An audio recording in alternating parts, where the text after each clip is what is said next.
Sermon 22, Commentary.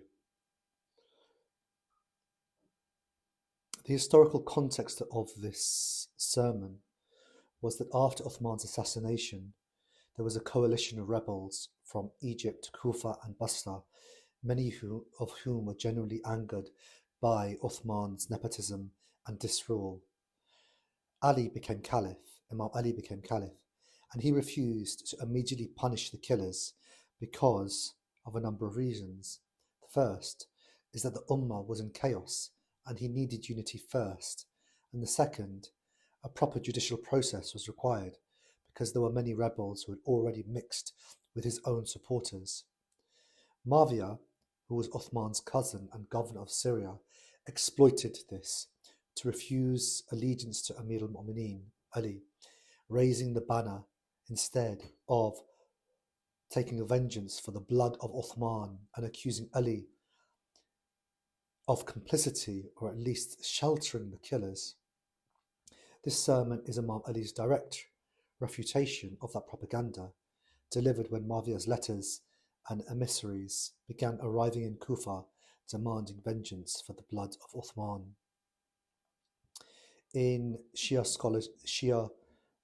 scholarly commentary, Ibn Maytham al-Bahrani states that the term they are demanding a right they have abandoned references the right of legitimate caliphate, which the Quraysh elite usurped after the Prophet's death in the events known as Ghadir and Saqifa. The term "a blood they themselves shed" reference historical sources, which even Sunni scholars such as Tabari and Balad Huri confirm that the Syrian army contained many of the same tribal elements who had besieged and killed Uthman.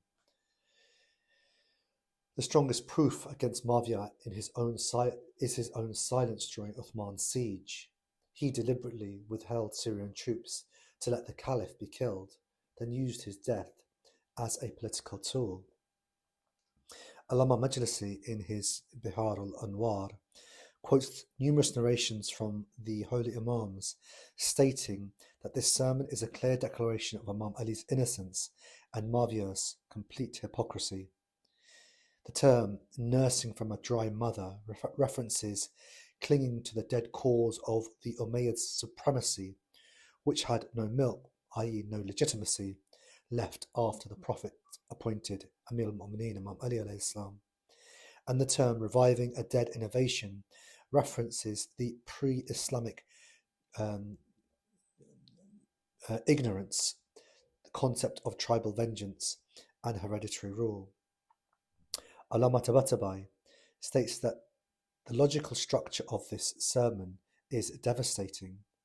It starts with if Ali was partner, leading to his share blame, hypothetical only. If not partner, they alone are guilty. In either case, their demand is invalid.